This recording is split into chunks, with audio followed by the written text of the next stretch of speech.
марҳилаи ниҳои вазни то 73 килограммро ҳакамӣ мекунад ва мо бошем таваҷҷӯҳ мекунем.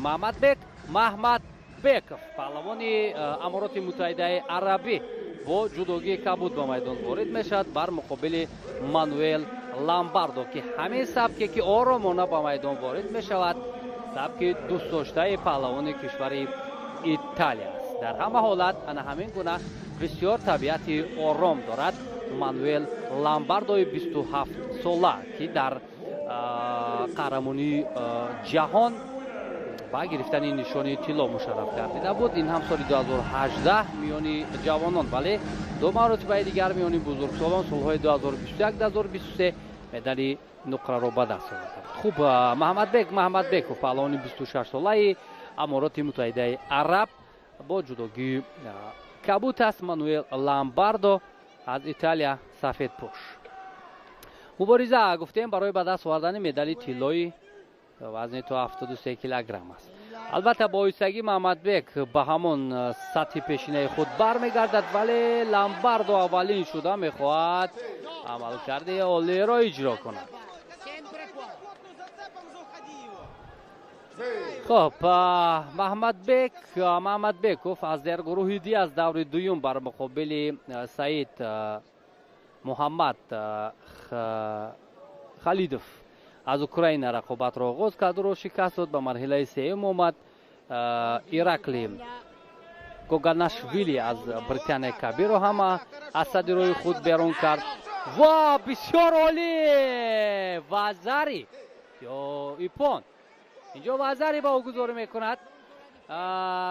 Десросес, бале, шояд ҳамон расиши аввалро ба инобат гирам. Бале, дуруст аст. Вазари ва Маҳмадбек акнун як қадам пеш мегузарад.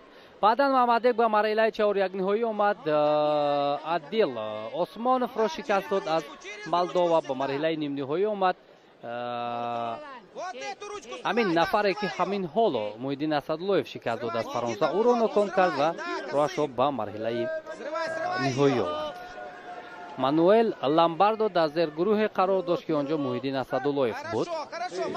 Ламбардо аз даври дуюм рақобатҳоро оғоз кард дар зергурӯҳи Би. Ноэл Шмитен аз Олмонро шикаст дод. ба марҳилаи сеюм гузашт. Акил Ҷаковаро шикаст дод ва ба марҳилаи нимниҳоӣ ба марҳилаи чаҳорякниҳоӣ омад. Муҳиддин Асадуллоевро дар марҳилаи чаҳорякниҳоӣ ноком кард.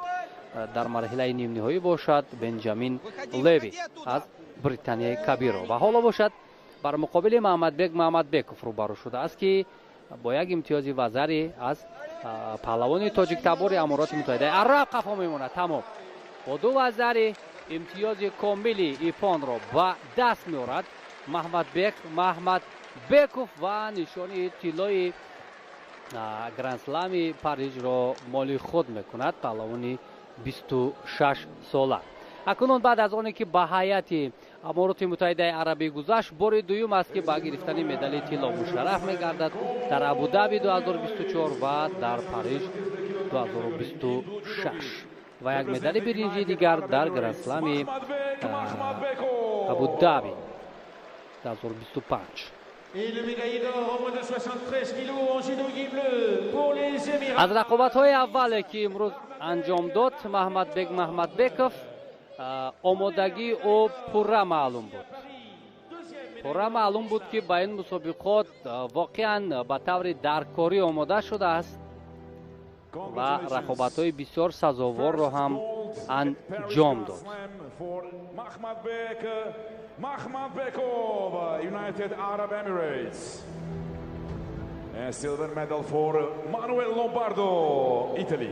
Manuel Lombardo акнун ба гирифтани медали нуқра мушарраф мегардад. бисёр амалкарди олӣ анҷом дод.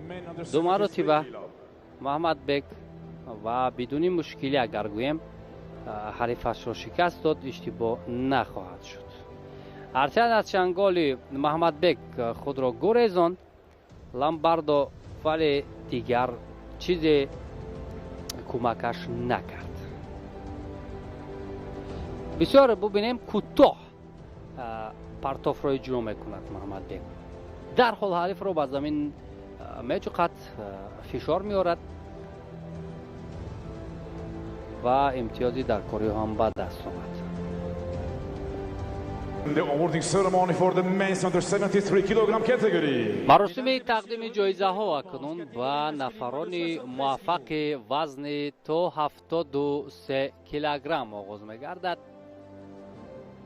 дар ин ҷо албатта паҳлавони тоҷикистони ҳам ҳаст. The president of the Alliance of Independent Recognized Member of Sport, Mr.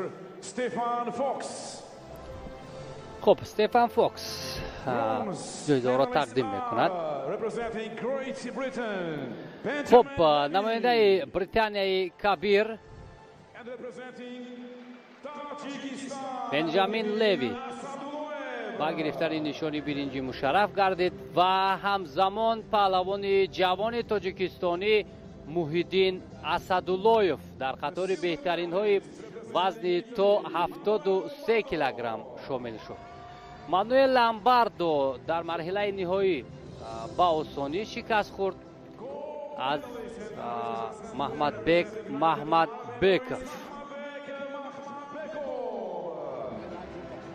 медали нуқра гирифт ва акнун маҳмадбек маҳмадбеков ба гирифтани медали тиллои гранд-слами париж мушарраф гардид. бисёр хуб дурахшид ва омодагиаш ҳам дар сатҳи даркорӣ буд, зеро ҷараёни рақобатҳо ҳамин чизро ишора мекард.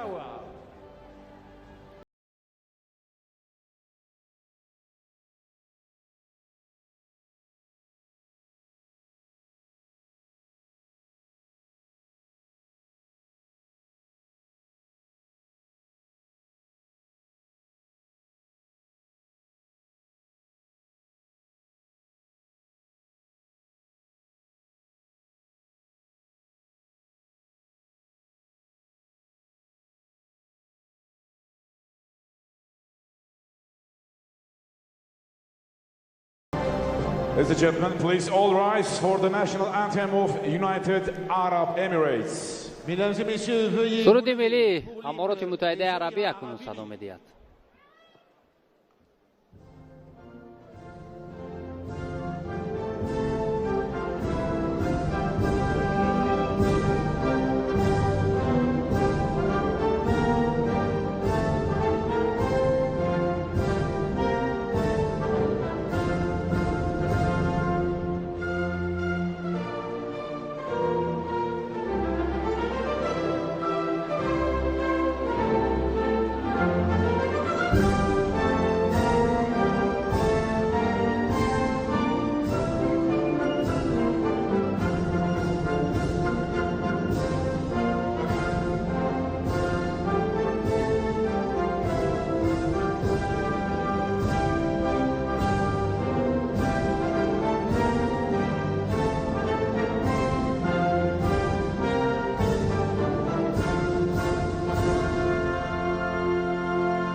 Thank you very much and congratulations, medalists. Now please, a family picture with the VIPs and the judoka. хуб, ҳамин тавр маҳмадбек маҳмадбеков, мануэл ламбардо, муҳиддин асадуллоев ва бенҷамин леви нафароне ки муваффақиятро дар ин вазн ба даст овард.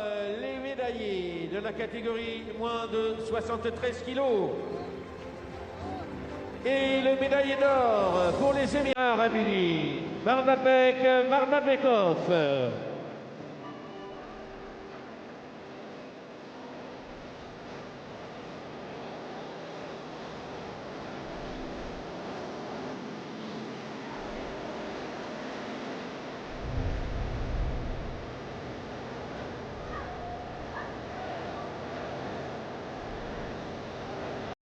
чиптаҳои нави лотареяи тоҷ лото. бурд дар ҳар чипта. як чипта ду бозӣ. қабати ҳимоявии туби футболро тоза карда дар бозии аввал ҳарфро пайдо кун. калимаи беҳтаринро ҷамъ кун ва 500 сомониро бигир. аз рӯи QR-код ба бозии дуюм гузашта дар смартфони худ бозӣ кун. тахмин кун ки ситора дар куҷо пинҳон аст ва сатҳ ба сатҳ ҳаракат кун. дар дилхоҳ қадам бозиро қатъ карда метавонӣ бурди худро гирӣ. бурд фавран ба ҳамёни электроният мегузарад. қабати ҳимоявии чархи автомобилро тоза кун. агар се рамзи як хела пайдо шавад, ту дар бозии аввал бурд кардӣ. аз рӯи QR-код ба бозии дуюм гузашта дар смартфони худ бозӣ кун. ду ситораро пайдо кун ва ту аллакай метавонӣ бурдатро гирӣ ё онро чанд маротиба зиёд кунӣ. бурд фавран ба ҳамёни электроният мегузарад. ҳамааш оддӣ аст. қабати ҳимоявиро тоза кун, скан кун, бозӣ кун ва бурд ба дастор. Тоҷ Лото, бахтатро бисанҷ.